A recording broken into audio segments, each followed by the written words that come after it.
Welcome back. Had a nice couple of weeks break off from making videos just while the car gets completely finished. We're not at Liam's today, we are at P G Automotive. The car is just in there, you might be able to see in the shadows.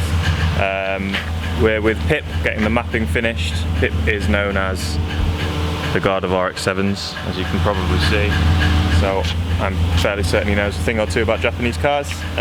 We will get the car hopefully into a good running state and maybe even see how much power it makes.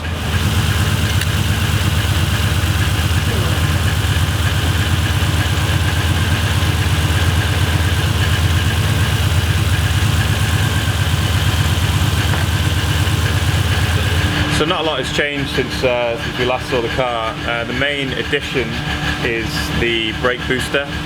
So obviously now that we don't have a proper inlet manifold, we don't have any vacuum lines for the brake servo.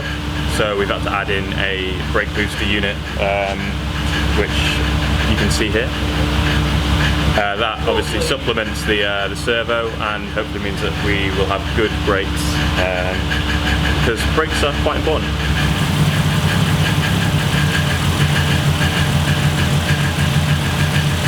Seems to be running nice and smooth anyway.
And that's at 6.5 hours.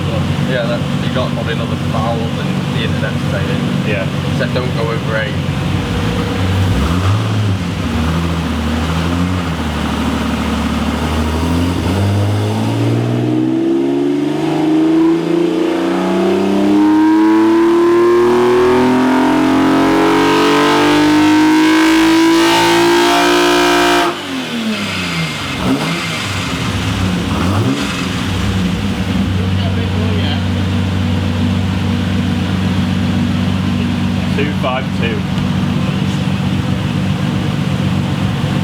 Lovely though, look at that, just straight up.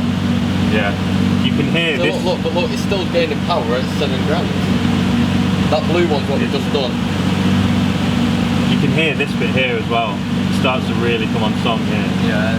Well, like your torque, that blue one there for that torque. Yeah. It's still like peaking at like 6 grand. Good tires.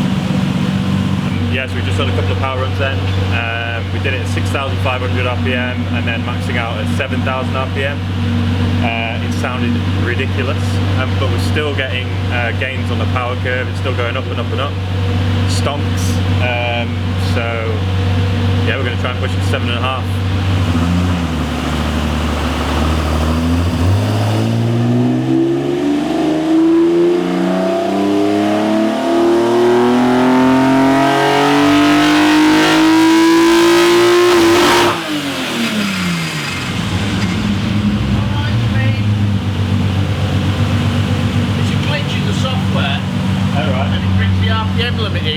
Early than you asked it for. Oh, right. Because the RPM limit is temperature dependent. Okay. And so when it's cold you've got 4,500. Common sense, isn't it? Yeah.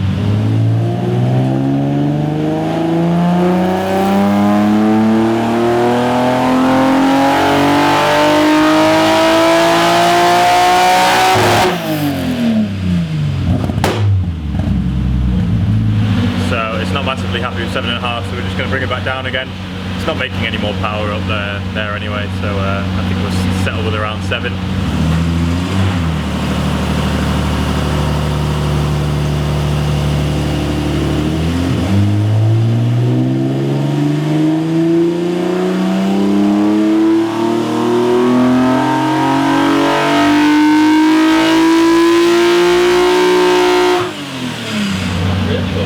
Really good. Really happy with that, yeah. Okay, so a bit of a wrap up in the northern rain. We've just done obviously a few power runs then. We've got 225 horsepower at the wheels, I believe it was, and 258 at the flywheel, which is really good numbers actually. I'm really happy with that. As I said, the main reason for this wasn't for power. I'm not going for huge power, I just stuck a turbo on it otherwise if I'd have wanted that. Standard, the NAs make around somewhere between 200 and 230. The figures seem to change depending on which website you're on. To go from that number to 258 is great, actually really happy with that.